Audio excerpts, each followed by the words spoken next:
This Is Your Life, and tonight I'm taking care of Harrods for the next few minutes. That is Father Christmas and myself. Although even he is not quite what he seems to be, because beneath that luxuriant beard is a visitor from Falcon Crest. And we're both awaiting the arrival of a very glamorous film star who's expecting to be filmed, arriving to take part in a seasonal program about shopping. But what she doesn't know, of course, is that we have her first Christmas present ready. May I put it into your sack, Santa? Yes, indeed. Thank you. Very good. Let me just ask you one question. Yes. Where does she think that you are? Well, actually, she thinks that I'm in pool. Would you mind telling me, Santa, how you conveyed this piece of disinformation to the young lady? Over breakfast this morning with the bacon and the eggs. True. Now, that'll intrigue you, because now let's just hold our position, because we have her in a very beautiful white Rolls Royce, which is, I think, I see further down here in Knightsbridge. Here we go. Hello.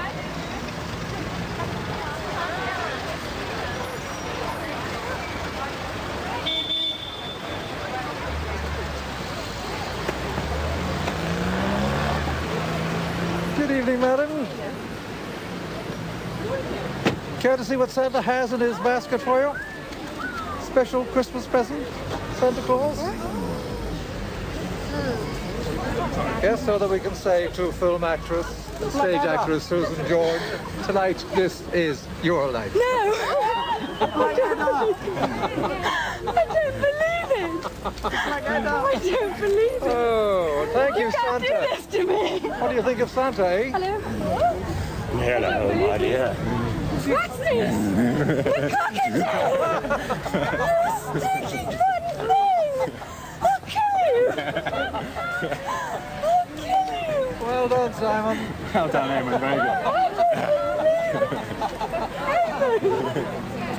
Come on, back into the roller. We're going to tell each other loads of I pranks. don't believe I can see a bit of a shake on there. God, I'm absolutely Come on, in you go, Santa.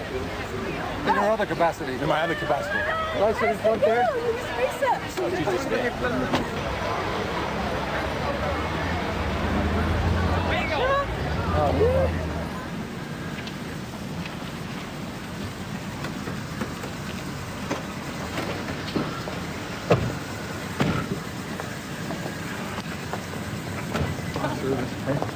Here we go.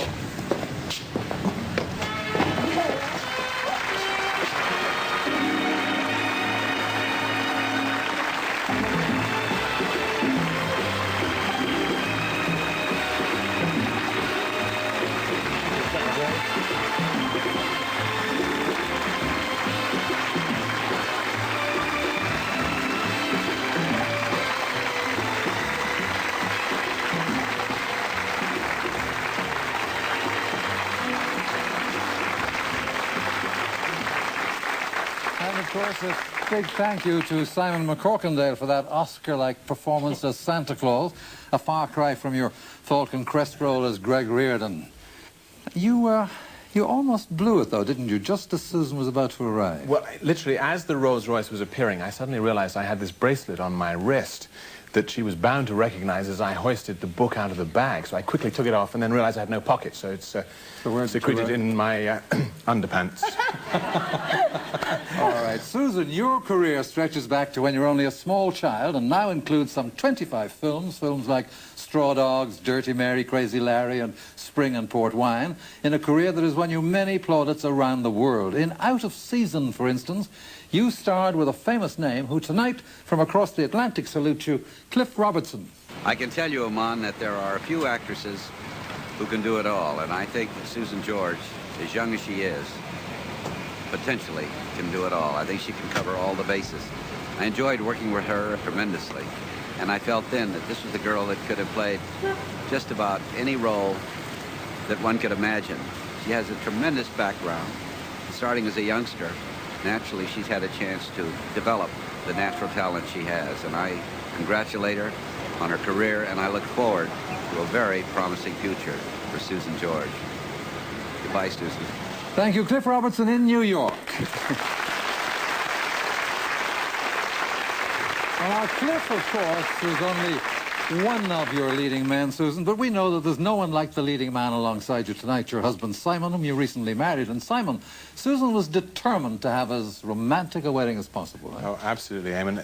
And sitting next to me is probably the world's most incurable romantic. I'm afraid Scunthorpe just wouldn't do. It had to be Fiji underneath the palm trees. And there you both are on your paradise island, garlanded with flowers. And it seems the Fijians were determined to make it especially memorable for you both.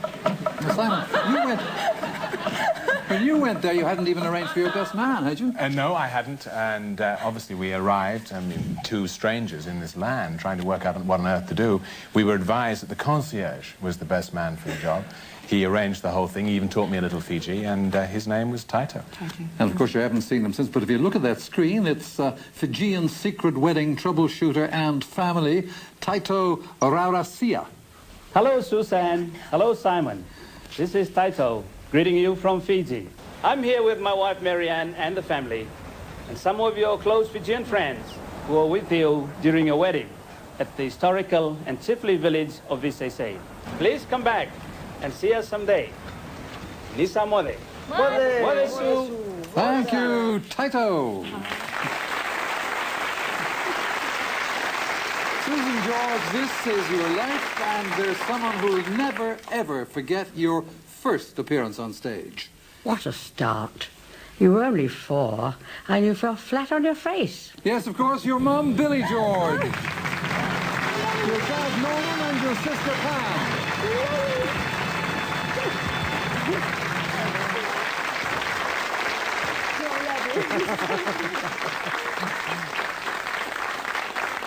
Well, of course, Susan, show business was in your blood from the beginning, and your mother, Billy, was something of a high kicker herself on the chorus line. Tell us about that first appearance of Susan's, Billy, when she was age 4. She had to model a dressing gown at a very important hotel in London. She went out quite happily, but unfortunately fell flat on her face, tripped over the dressing gown. Norman, you're a musician, of course, and years later you starred with Susan in Straw Dogs. Yes, I did. I did exactly 4 days on the set, and on the 5th day, in a 2-second flash, I was the star. Susan, you were born in Surbiton, Surrey, on the 26th of July, 1950, and right from the beginning you seemed to have that affinity with the camera that was eventually going to make you famous. Now, for many years, home was at the Court Hotel, Maidenhead, which your parents owned. Here you are, age 6, Susan, already perfecting that famous Susan George look. And not long after your 6th birthday, you were making your television debut in commercials for Sugar Puffs, Air Travel, and Fish Fingers. She looks very happy there, Pam, doesn't she? Don't be deceived by the smile, Eamon. She hated fish fingers for life after that. In fact, Susan, you were soon to become part of a famous generation of actors for whom it all began at the Corona Stage School in Chiswick. Many of your former classmates are now familiar faces on our television screens. But I think we all learned as much at Hernando's Hideaway as we did at Corona. Yes, it's that star of television's Emmerdale Farm. You see each other all too infrequently nowadays, Fraser Hines.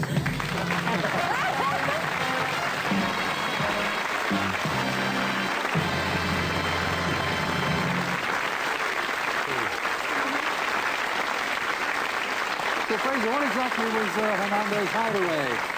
Well, Hernando's would a little sort of dive we used to skive off to. If we didn't like ballet classes, we used to sling our bags over the wall, go to Hernando's downstairs and smoke and drink and things like that, and then go back to school when the ballet class was over. But of course, Sue would never do anything like that as naughty, did you? No. No, not at all. Thank you, Fraser Hines. Fraser Hines wasn't the only young hopeful with you at the Corona School. There was another young fellow who was to become a star, an old friendship you were to renew in 1971 when you were cast together in the film Fright. Typical. This is typical of you, trying to frighten people all the time. You ought to see a psychiatrist. But you're the one who's seeing things. You live in a world of fantasy. I was reading about people like you. Huh? They say it's a result of sexual frustration. Yeah. Well, that's not my fault either. Well, you needn't think I'm going to cure you. I don't have to tell you that your co-star there was, of course, Dennis Waterman. Good evening, Eamon. Good evening, Sue. How are you? I'm sorry I can't be with you, but the great theatre-going public of Guildford are paying my wages at the moment, so I've got to be here. The last time we worked together, I think we worked together 3 times, and I thought I'd had it made on that film because I had a couple of lovely scenes with you, and then I died very early in the film, which I thought was excellent because they'd offered me quite good money. So I thought I'd come in, be romantic with Susan, and then get killed and then run away with the money. But what I didn't understand was that, probably because my failure of reading scripts, of course, is that I died in the hallway.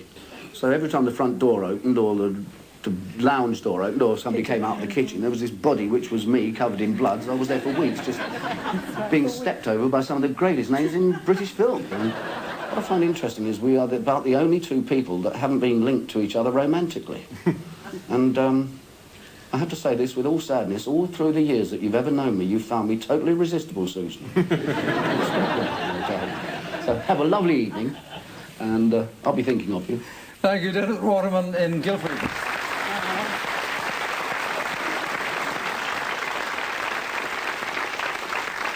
Well, not all film, Susan, but West End stage success as well. When I heard you were going to be my co-star, I couldn't wait to get started. Your romantic lead in The Country Girl, passionate Patrick Moore.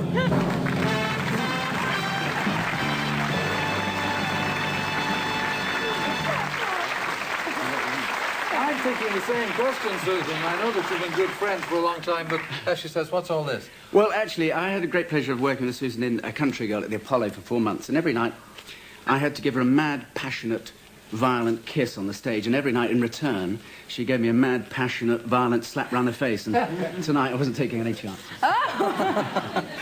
Thank you, Patrick Moore.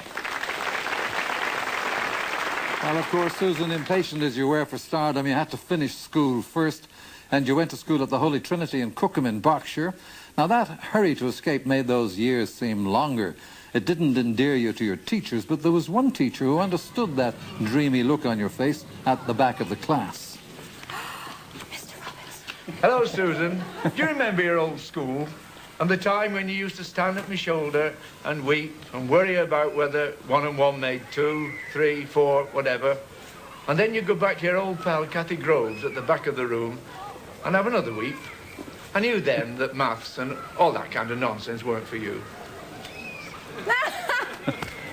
You should remember your old classroom, but do you remember this lineup? They're a lot older now, but I wonder if they're wiser. Here's Laurel Turner, Maura Cooper, Bridget Jones, Marcia Salter, Mary Millard, and Michael Chatterton. And of course, this is your desk. And here they all are, your classmates from Holy Trinity School, all meeting for the first time again in 25 years. Laurel Turner, Bridget Jones, Marcia Salter, Mary Millard, Moira Cooper, Michael Chatterton, and with them your favourite teacher, Maths Master Robbie Robinson.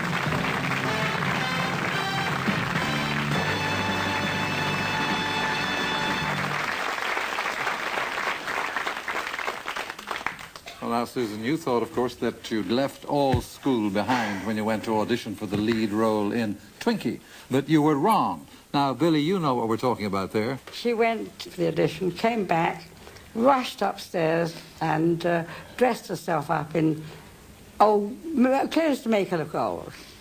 Went off, came back again. What's going on, thought I. She then put on her old school uniform. Hat, blazer, the lot. Went back, and Eamon, you know the rest. Indeed, she pretended to be someone else entirely and got the part. And second time round, that is, you were successful in Twinkie.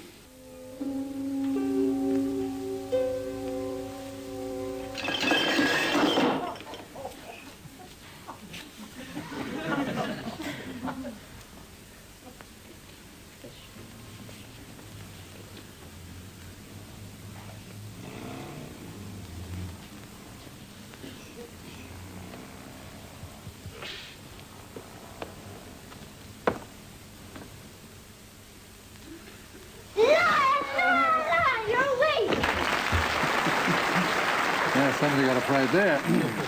I do that every morning. In 1976, you continued to make pulses rise when you began ordering around a man who was among the very few in real life who not only took the great Muhammad Ali the full distance, but actually took away his world heavyweight title. Now, and you were to meet him in when Mandingo. Esther Hammond comes home, well, I gotta tell him.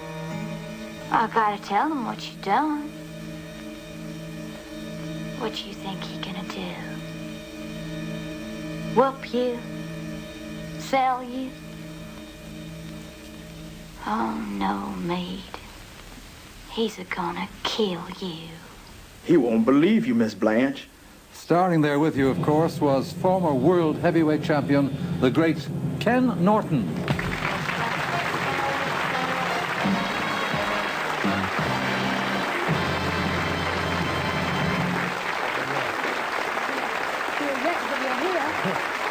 Well, Ken, as you know, despite a dreadful car crash, you decided to make the trip for Susan all the way from Los Angeles. Oh, well, Susan helped me quite a bit when I first started. I didn't know anything. And she took the lumps with me. So I said, what the heck? Give me a plane. Thank you, Ken Norton. A pleasure to meet you.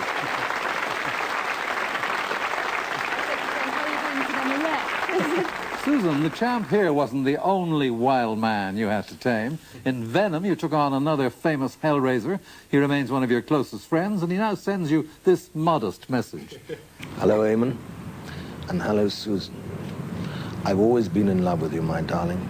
Right from the very first time on the Gay Byrne show. Then again in Canada when you ignored me and got whiplashed. You remember you turned me down on the date. And then I went to judge Miss World, and I lost that because you were escorted by John Conti, who was middleweight champion of the world. After that, I made a movie with you, but before I could really buck up the courage to invite you out to dinner, you had gone back to Hollywood. And the last time was when I was over in Los Angeles making a film with Olivia Newton-John, who was a friend of yours. And I thought, here is my chance. Went to say goodnight to Olivia Newton-John. You opened the door. I thought, here is my opportunity to hide my shyness. You turned round and you said, Oliver, here is Simon. I'm going to marry him. Have a good time. You'll love it tonight. Thank you, Oliver Reed.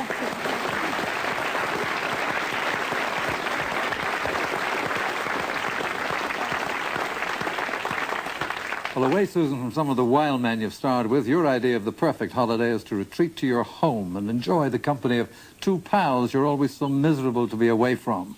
You left them at home tonight with another great friend because Beadle's about. Hi, Sue. What a nice, comfortable bed you got here. Do you know, I've always fantasised about being in Susan George's bed, and now that I've made it, these two friends of yours, I mean... OK, Kelly, there it is. Say, who's pretty boy? And Ollie here. All I've got to say is, Sue, I think you're wonderful. I think you've got two of the loveliest little dogs in the world. It's a pity about Simon, but still, you can't have everything, can you? Should have waited for me, you know. Well, Susan, Ollie and Kelly are fine now, especially as they've got rid of their night nurse, Jeremy Beadle.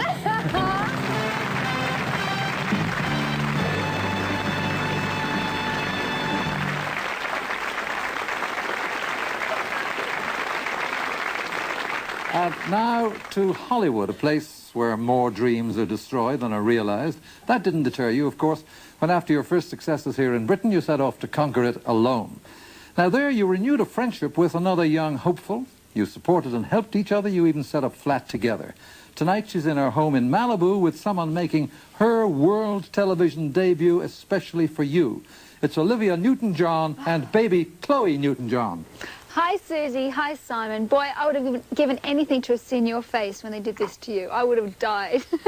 And Chloe and I just want to say congratulations. You haven't seen her for a long time. Look at this monster. She's 10 months old now. You really deserve this. You've had a wonderful career, and as your friend, we've had some great times together, and don't worry, I'm not going to say a word. Everything's safe with me. So have a wonderful time and enjoy it, and we'll see you soon. Bye. Thank you, Olivia Newton-John, and thank you to baby Chloe making her big debut.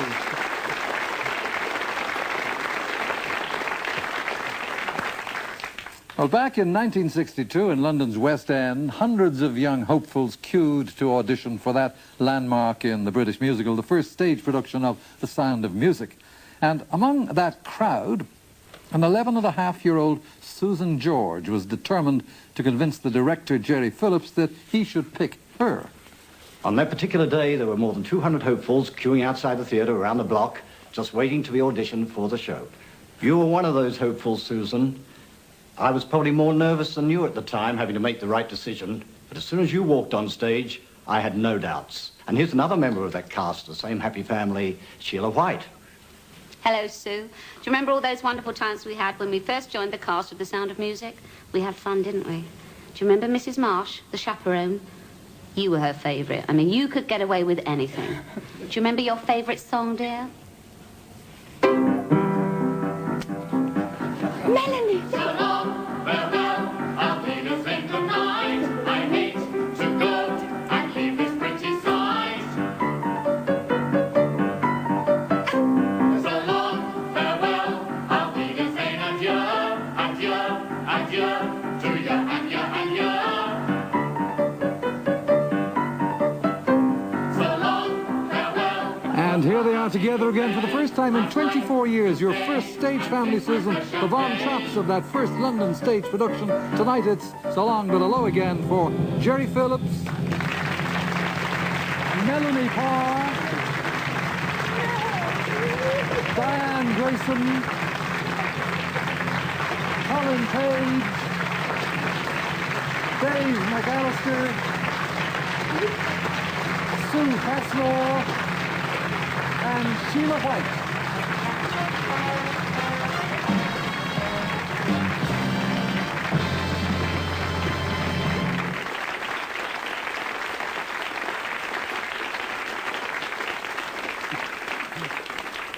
Well, your first stage family are here, Susan, but they would not be complete without that lady who was mother to you all backstage 24 years ago. You haven't seen her since. Looking an unbelievable 80, Poppy Marsh. To you, Marshy.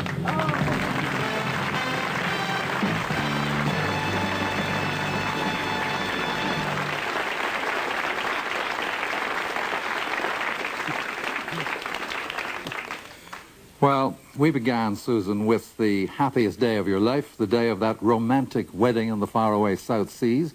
Afterwards, you and Simon were presented with traditional Fijian wedding garlands. Well, we've brought them here again tonight, all 14,000 miles from Fiji, and with them, your best man, Taito Raurasia.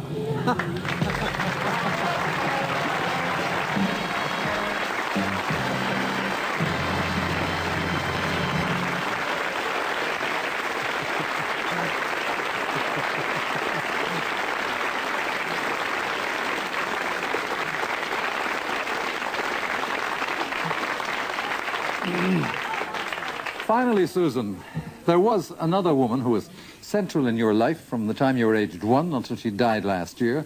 The woman you knew as Doris Parker, was nanny, constant companion and friend. You said to me in the car just now how much she would have enjoyed tonight for you. And we know that it was in the company of Dor and an inseparable school friend that you all spent some of the happiest times of your lives. However, that friend left the desk beside you empty at Holy Trinity School when she emigrated 21 years ago. But she's never forgotten you or Dor. In fact, in all that time in Australia, she's carried around with her this crumpled picture of you and her when you were 10 years old. She's flown back 12,000 miles to see you again tonight for the first time in 21 years, Kathy Groves.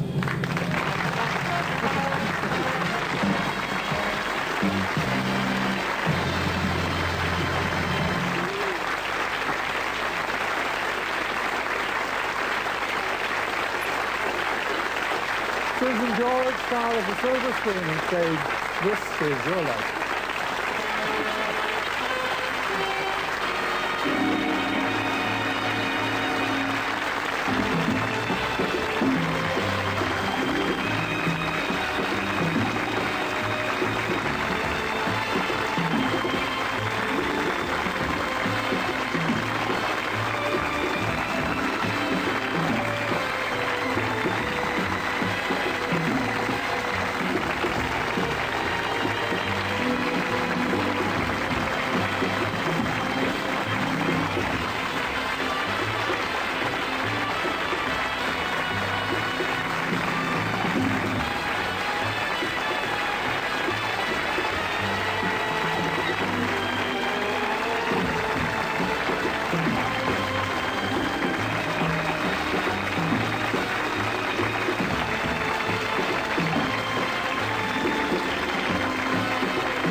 Really special. I said to Eamon in the car coming here that I was trying to think on the way to the show that I was supposed to be going to talk about my Christmas memories that I never got to. I said I was trying to think in the car of my favourite, of my very best Christmas present. I have to think no farther. This is it.